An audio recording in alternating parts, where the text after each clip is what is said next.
When we left off, we were talking about Lucy, and what? Oh, well, and there is, I will be referring to Lucy all the time. The first one was I Love Lucy. And that's where Charlie Douglas, really got his exposure to almost every sitcom. Excuse me, and they were developing rapidly at that point. So that's the one, the beginning of the whole thing with Desi and Lucy. And you were mentioning the sound. Oh, the oh was, it probably happened before I even got into the picture, but there was always something like someone would have a bucket of water over the door before Lucy came through or before Desi came through, whatever, and you could foresee that there was going to be some big laugh. It was a lead up, and so there was someone in the audience that did a woman, and the became sort of the every week item, and it got so tiring that people were writing letters, when will that stop, So did you record that initially? Was that something that was It initially was recorded? part of the audience tracks. Audience tracks were recorded separately, and that's from whence Charlie got all of his material. And so it was just in one of those tracks and cut out. We'd cut out a lot of individual things like bravos, but you just didn't like to use them repeatedly, change once in a while. For instance, on I Love Lucy, then, when would those sounds be inserted into the? When would those sounds be used? Oh, in post-production again. At the time that, I did leave that out. At the time when dialogue, music, effects were being put in, there was another fourth person now with a laugh machine. And that was being put in at the same time. So all four items would be sort of funneled into the final product. Now, how were those things cued for you? The other stuff, of course, ours were cued by a keyboard. And that was just a series of keys. Originally, we took the platens out of an old Royal typewriter to make each one of the boards and strung them across so that they were in banks of four, depending on the sex of the laughs, the size, and it would go up through the whole keyboard. I think, is that what you mean? The laughs were cued? And then the applause was on a key where you could start with just a few people, and we'd scan the magnetic track until we got up to a full house applauding, or as big as you wanted, and then go back down and let it end with a couple of people. And then there was what we call a foot track, which started with an ambience of the house, then a few little chuckles, and it went on up to full house, again scanning the mag, so that were you to hit a laugh that wasn't long enough, you could continue it, or you could start a little titter. Now and then little titters was all they wanted. So that was the full board. And those were cued in by a foot track, by a right hand, which also had the volume control, and then all fingers on the keys. Now, how did you know which was which? Oh, that was just like I'm glorifying the part, but like a piano player, you've got to know just what you're going to get every time you press such and such a key. Could you have more than one effect going at a time? Oh, absolutely. Yeah, and many times did. And there were in the basic machine, there were 32 keys, and in Charlie's basic one. And so you could program, play as many as you wanted, and that got to be a little too easy for a nervous writer or director to ask for, because you could bring down the house. Yeah. So how did you know which sounds to use? Were you told, or did you look at the film and decide? Basically, well, of course, when I started out, I was micromanaged on every laugh by whoever the representative was, whether it was a producer, associate producer, director, or a writer. And So they give you a written script, and then you didn't have time to look at it because you're watching the screen and pressing keys. But there were many rehearsals getting these things done. Then once the confidence was there and time was money, and they got to know that you knew your business, they micromanaged less and less, and you just went by instinct. I personally, if I can just go to myself, I started cueing myself with a little laugh inwardly that would come out as sort of a choked laugh. And how I felt the joke was coming off, I would cue myself, because you have to lead the joke from the time the brain gets the finger to push the button and the button gets the tape to go. You had to anticipate the ending. So you'd laugh, either shriek within your throat or chuckle within your throat, and sort of follow your instinct. And if you're right, nobody ever stops you. You just go through and do a show and go to the next one, you know. What if you found something funny? What if you didn't find something funny, yet you knew it was a joke? What did you do? That was always a bad situation, and it happened a lot, and I think still does. If something isn't funny, probably you underplay it, I would say, more than if you knew that's what was intended, even though in the actor or in the reading or in the writing or something it didn't come off. You mollify the situation by slightly giving it a laugh. Were you ever asked to bump them up? Ugh. In the beginning, it was terrible. It was just, it got to be a point where the more you laughed, the louder you laughed, the funnier the joke was.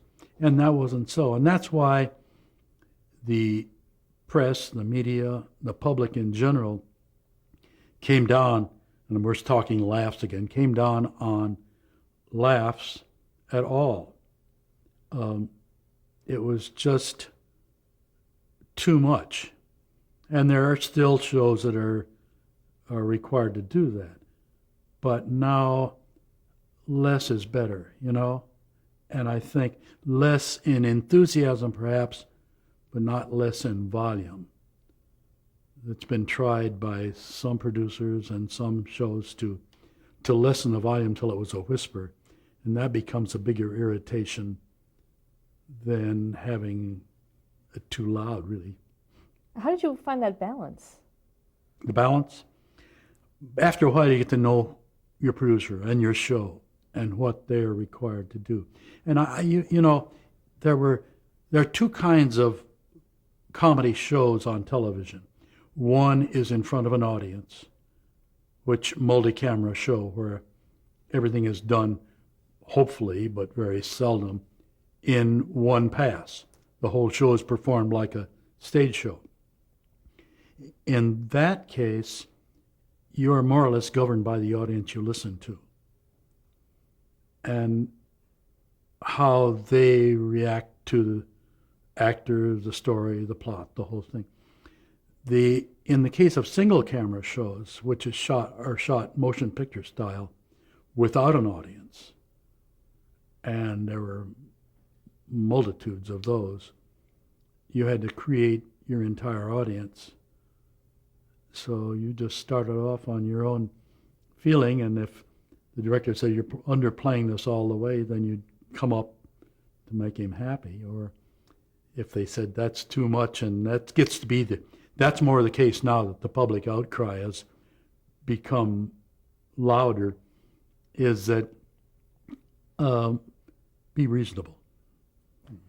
For each show that you did then, did you have to come up then with a laugh style for what the audience would do? You mean tailor it to the show? Yeah, but, you know, we do for a long-lasting series. For example, MASH. We knew from the beginning, or I knew from the beginning, what they expected, and so I would tailor my audience to them. Now that was later on when, after I had departed with Charlie and my brother and I had started our own company. But that, you sort of tailor them to fit the need or the requirements of the producer, who is really the last word. Well, for instance, on MASH, what did the producers want out of this? Originally, Gelson didn't want anything at all. He didn't want a laugh track. And the network told him they would air the show only if he had a laugh track. And we started out with almost a grudging producer and had to grow on him a bit and on the audience a bit. And so there were some good, great comedy lines. It was easy to play. And then in the serious parts, or in comedy in the operating room, for example, you would tone way back and play it just in a chuckling area. And then at least one show a season, and I can remember a couple of seasons where they had two where they didn't have any laughs at all. It was a no laugh show, very serious or somber or message. What producers did you work with on that show? On that show, well, Larry Gelbart was the producer, number one. He had a director. Oh, and I know the gentleman. I'm so fond of him, and I can't think of his name right now. And the associate producer usually sat with us on the show. But Larry was the number one man. Let's go back to those early years with the audience reaction machine. Talk a little bit more about Charlie Douglas. Charlie Douglas, well, I've told you more or less the history of his development of the machine. Charlie was my mentor, my hero, and a very kind man. And he developed the style, and once he had taught me, the first 2 years he spent sort of putting me onto. Remember, we used to have integrated commercials on shows that the actors themselves many times would do the commercial on the show. And so he put me on the commercials and let me get my feet wet the first 2 years, and then turned me loose after that. We started on things like Dennis the Menace and Bachelor Father and Leave It to Beaver and those kind of things. Do you remember anything specific about those shows? Specific? Let me see. Now that's a good question. Not really. Screen Gems did the Dennis the Menace and all the ensuing early shows there. They were, Harry Ackerman, who was very active with the Academy too, was the sort of head of the comedy. He was a vice president in charge of the comedy area. And he was always the last word. I found that some of the producers that were employed there were more businessmen than artistic people, which was unlike some of the other studios. Nothing wrong with that, but it was a different attitude. Whereas Bachelor Father, Leave It to Beaver, the producers were the writers, and they were very much involved, and it was a different approach. How did producers look upon what you did? That's a real varied series. As I say, Larry Gelbart, we got to be good friends, but I was the enemy when I first came in with the Laugh Machine. And then, and others, they begged you to come and bail them out. Pilot time was always a tough time because you had to sell your product and you had to laugh at it well, and make it look funny. And as we both agree, laughing at a joke hard doesn't make it funnier. So there was a difference of attitudes, and there are very few people in this business that I've worked with, and without glorifying myself, I know thousands of them by now. I have met very few that I don't like, and I'm not very fond of, because they're all so involved in what they do, and we're all sort of working toward the same end, you know. It's not a drudge job, in other words. Were there producers that didn't want it to be known that these machines were being used? Oh, yeah. There were quite a few that made that statement. And I won't use any names if I may avoid, but they made that statement to the press. We never use laugh machines on our product. And I'd be reading that in the morning paper and at the same time pounding my fingers to the bone on the machine, you know. So it was, we just chuckle away. Did you ever have to sign a kind of confidentiality agreement saying that you wouldn't divulge that you were using them? No, I can't ever remember being asked to do that. But I didn't go around crowing on what I was doing or not doing. What about TV critics? Did they point out when they were being used? There is one critic that I think of that works the Los Angeles Times, right in the center of the production area, who has hated with a vengeance laugh machines. And I always regretted the fact that he wrote from his desk and never came to a taping, because I found that most of the media people that came and sat in and saw what was being done realized the necessity, if now that the American public was sort of indoctrinated with laughter and laugh on shows, even single camera shows, that you couldn't cut them off. In fact, I saw some examples of that. But most of the media people that came in and interviewed us or sat in wrote nice articles. And the only really hateful ones came from those who sat back and observed from a distance. What do you think is the necessity of the laugh track? Well, you know, when I first got into it, and my father, who was couldn't understand at all what I was doing, we were doing a series called Ensign O'Toole, I believe, or something. It was done at Warner Brothers, where it was out on shipboard, and all these jokes were being thrown around. And then there was another one, MGM, out in the middle of a ranch with horses and all. And my dad would come to me and say, "Where are those people supposed to be sitting, on an outrigger out on the edge of that battleship, or out around the corral at the ranch, or what?" And you could never tie the reality to it. But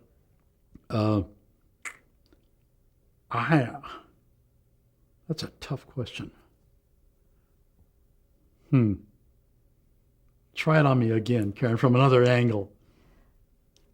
What do you think is the purpose of the laugh machine? Of the laugh machine is, now that it's become sort of a thing that can't be turned away from. I mean, if I can give you an example, early in the career, back in Dennis the Menace days, there were quite a few houses in Hollywood especially, and some, I understand, in the East, where when a show was finished, they would run it before an audience with some kind of a reaction device. They'd call in an audience free and have them sit with either a button or a lever, or depending on what house it was, to show their enthusiasm or lack thereof by meters and recording. And they got pretty good at it. At first I debunked those too, but it got to be pretty much that what we thought of, or what people I talked to thought of as a funny show, got a good rating. So because it became a money problem as much as ever, Screen Gems was probably one of the forerunners, would run a show. They did this with a dentist, which was the first time it was proven to me, because I was skeptical myself. It was a job, but I was skeptical of the whole thing. They ran what they deemed to be their one of their poorer shows with a laugh track. And then they ran another one the same night, which they thought was their best show, without a laugh track, and did it 2 or 3 audiences in time to prove it to themselves. And the bad show with the laugh track took head and shoulders over the good show that didn't have one.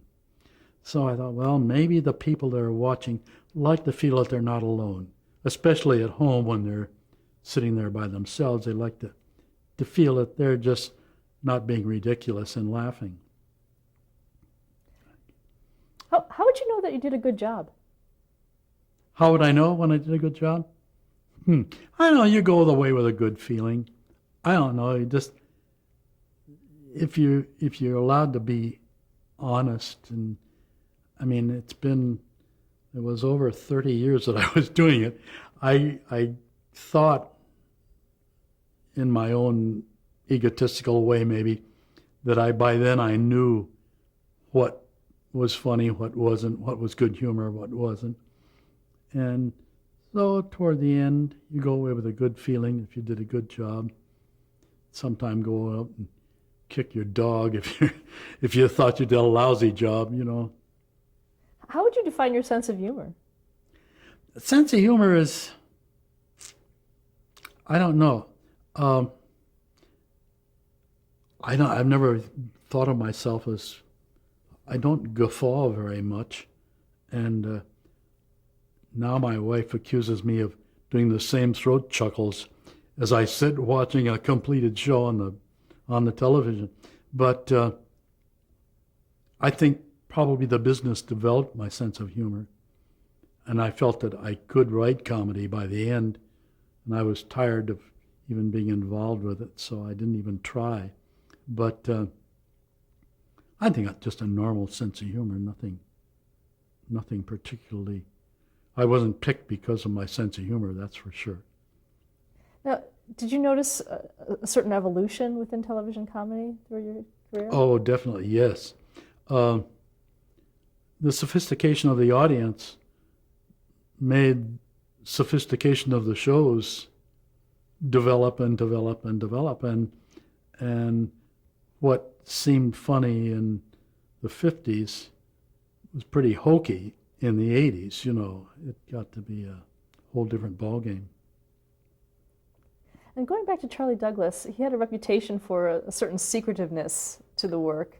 Yeah, Charlie was really secretive. We, going around the country and into Canada and all over the place with that big machine, there were 2 gigantic locks on it. And of course, as you change houses, we haven't gone into this, as you change houses or venues, you'd have to open up the machine and had a big case of different tracks that you'd put on the machine.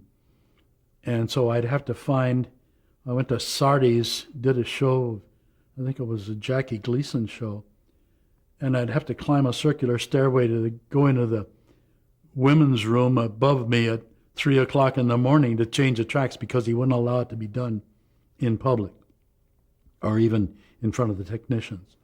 And at first I thought, this secrecy is a little bit overboard, isn't it? You know, these locks and all of this. And it turned out to be, and I think Charlie has left us now, but I think in retrospect that maybe it was the underplay intrigue that made his machine desirable, if you see what I mean. If it were all out in the open, nobody'd be interested in it. He wouldn't ever give interviews. He wouldn't even tell the interviewer why he wouldn't give interviews. But now I think I understand that he had that quality about him. He was a very straight-ahead, honest person and ingenuous, I just feel that might have been part of it. Did he forbid you from doing those same things? Yes. In fact, after I had been with him for about 4 years, the snowballing had not stopped, and we needed more help. We were working around the clock. And because my brother was also in audio, he was doing Perry Mason show, I think, at the time. And Charlie felt that maybe because it was in family that he could continue with the secrecy, and just casually asked us not to say anything. So he brought my brother too, and neither of us ever gave any interviews when we were working for him. Was there competition in this industry? Not in the beginning.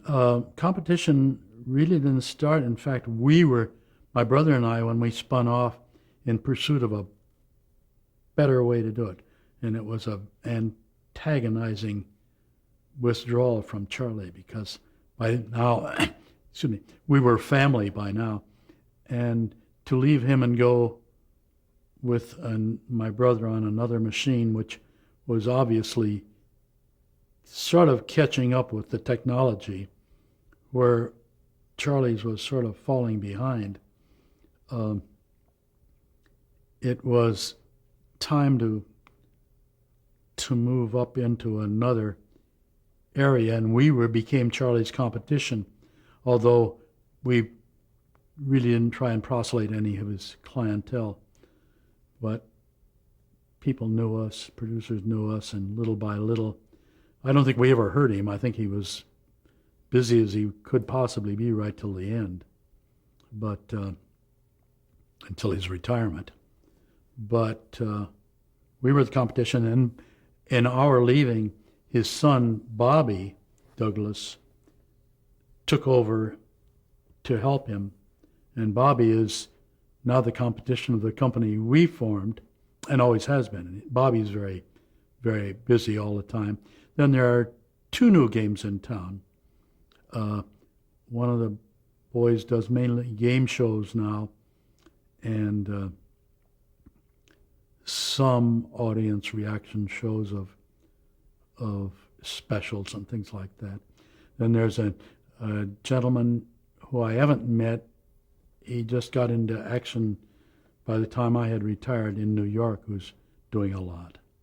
But now with computers, synthesizers, it's quite easy to pick up an audience, record it, and replay it. In the early days, how did you do it? Oh, you know what? Let's stop here to change the tape. Okay. Now you know my next question.